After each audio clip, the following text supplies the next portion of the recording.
Salut à tous et bienvenue sur AZ 237. Lorsqu'une personne découvre que celle en qui elle avait entièrement confiance lui cachait quelque chose, quelle serait votre réaction? Dans ce récit, l'homme a décidé que donner une leçon mémorable le jour de leur mariage était la meilleure manière d'aider cette personne. Suite à l'infidélité de Jane Brown, Andrew a choisi de riposter en marquant indélébilement son souvenir. Le duo, dans la vingtaine, a commencé à vivre ensemble. Jane, âgée de 23 ans, travaillait comme secrétaire dans une entreprise renommée de New York, tandis qu'Andrew, âgé de 25 ans, venait de terminer ses études et travaillait comme marin.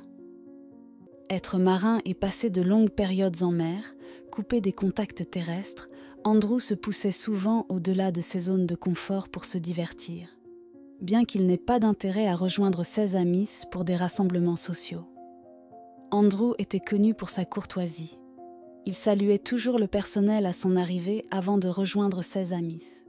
Lors d'un tel événement, Andrew a accidentellement heurté une inconnue nommée Jane. Il s'est excusé et l'a aidé à ramasser ses affaires. Jane lui a rapidement pardonné, saisissant l'occasion pour engager la conversation. Cette interaction laissait présager plus à venir, menant à un échange de coordonnées. Par la suite, ils ont profité de nombreux rendez-vous chaque fois qu'Andrew était en ville, cultivant de nombreux moments heureux ensemble. La relation s'épanouissait. Andrew la gâtait régulièrement au restaurant et lui offrait des cadeaux de ses voyages. En 3 mois, leur lien s'était considérablement renforcé, les incitant à décider de cohabiter.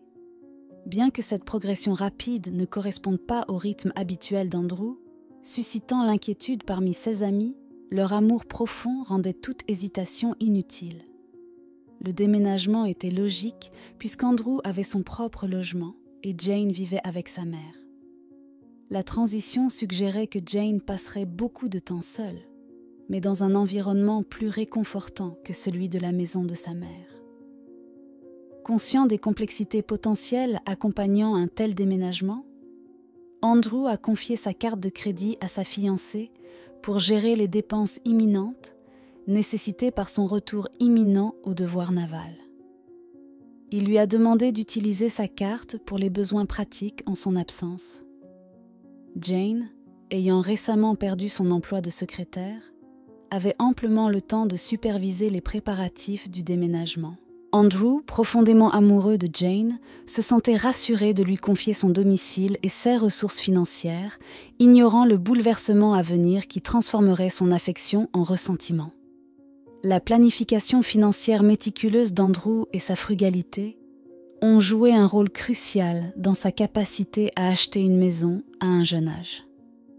Sa discipline dans la gestion de ses finances, sans le fardeau de soutenir les autres, ou de s'adonner à des luxes, avait cultivé une habitude de surveillance régulière des comptes. Cette gestion prudente avait conduit à une accumulation substantielle d'économies, permettant à Andrew de discerner les véritables dynamiques de sa relation avec Jane.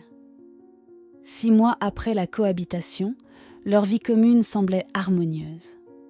Cependant, au milieu de changements personnels et professionnels significatifs, Andrew avait négligé sa surveillance financière pendant 3 mois, un écart par rapport à sa norme.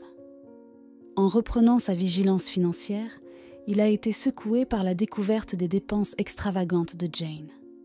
Des retraits importants avaient été effectués pour des expériences gastronomiques somptueuses, complétées par des virées shopping de luxe, épuisant les économies qu'Andrew avait patiemment amassées. Malgré sa réticence à l'admettre, la réalisation lui est venue que les intentions de Jane dans la relation pourraient ne pas découler de l'amour. Son déni initial a progressivement cédé la place à une reconnaissance sombre, alors que le comportement de Jane devenait de plus en plus distant et secret, exacerbant leur discorde financière. De plus, l'ampleur de ses dépenses, incluant des repas opulents au restaurant et des achats étendus, suggérait un mode de vie incongru avec l'absence d'Andrew. C'était un problème. Par conséquent, Andrew a commencé à élaborer à contre-cœur une stratégie pour voir si sa petite amie sortait avec quelqu'un d'autre. Ce n'est certainement pas facile de découvrir que votre partenaire est une chercheuse d'or et possiblement infidèle, mais Andrew était un homme avisé. Il connaissait les compétences d'observation aiguë de Jane, donc son plan devait être parfait pour réussir. Andrew a décidé de dire à Jane qu'il serait absent pendant plusieurs jours la semaine suivante en raison d'engagement professionnel, vraisemblablement comme tactique pour tester la fidélité de la jeune femme. « Je suis désolée d'entendre cela, mais je comprends tout à fait. C'est ton travail, » a dit Jane en entendant la nouvelle, embrassant son partenaire sur la joue et murmurant « Bon voyage, chérie. » En réalité, Andrew avait prévu d'être absent seulement 2 jours et est revenu de manière inattendue au début du 3e jour pour la surprendre. Il espérait avoir tort lorsqu'il a pris une chambre d'hôtel à quelques rues de la résidence et a attendu avec impatience le jour.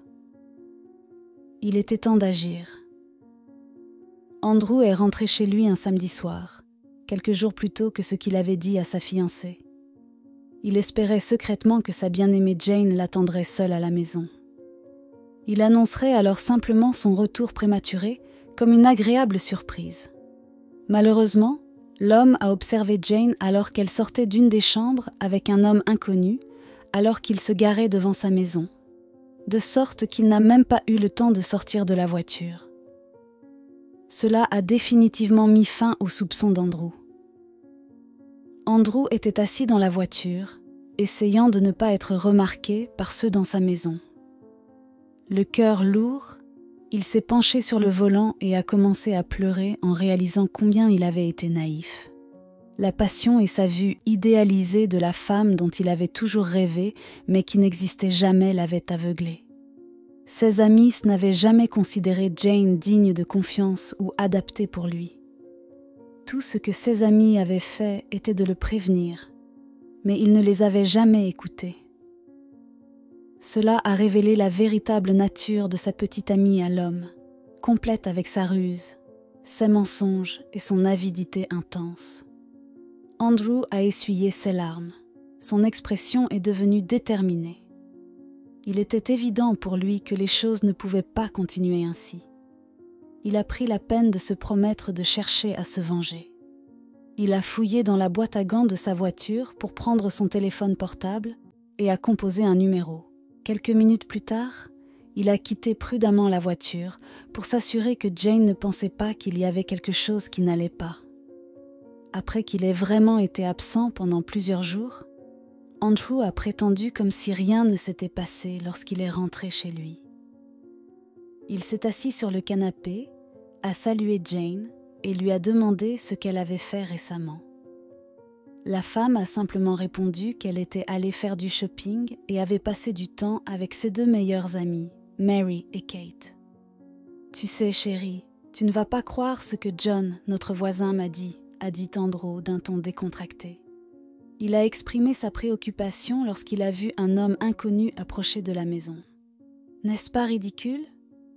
L'expression de Jane a montré tout son remords.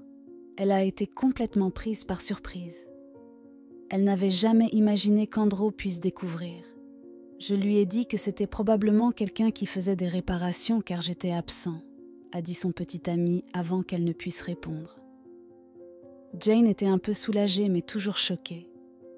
Elle avait pris la décision risquée parce qu'elle avait peur de perdre tous ses privilèges. Dans un effort pour sauver sa dignité, elle a proposé le mariage à Andrew, qui a promptement accepté.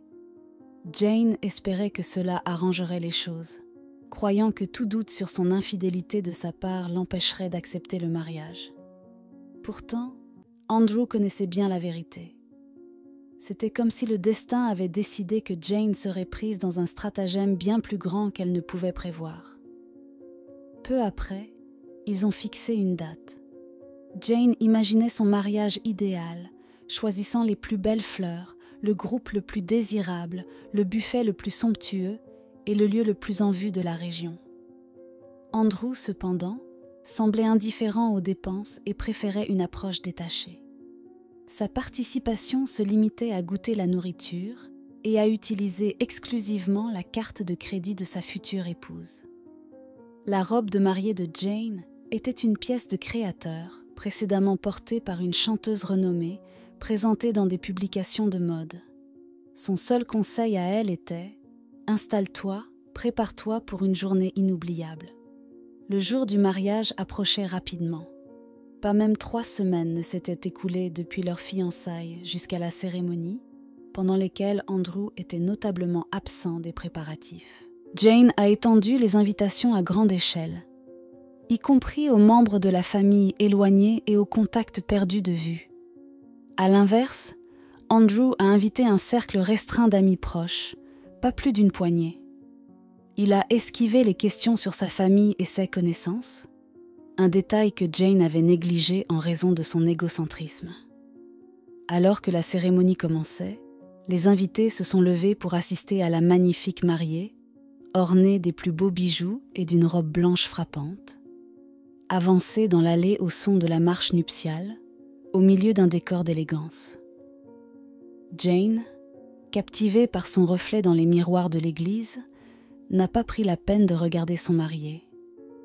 Elle rêvait d'un mariage qui lui permettrait liberté et accès illimité à la carte de crédit d'Andrew, tandis qu'il passerait des mois en mer.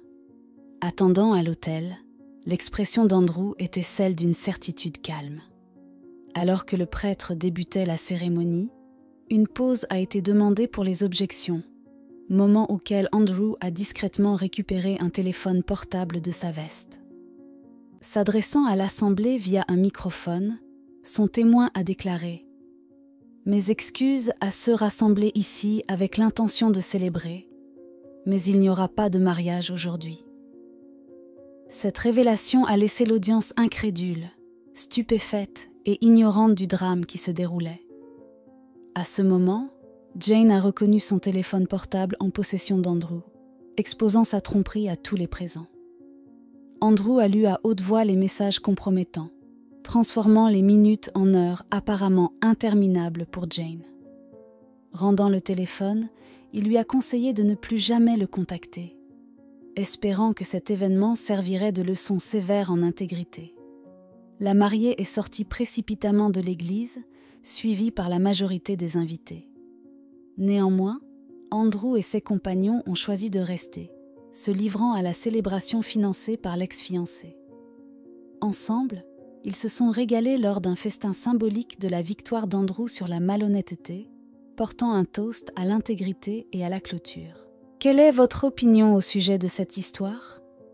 Dites-le nous dans les commentaires. Merci d'avoir regardé la vidéo. Surtout, n'oubliez pas de cliquer sur le bouton j'aime et partager autour de vous. À très bientôt sur AZ 237.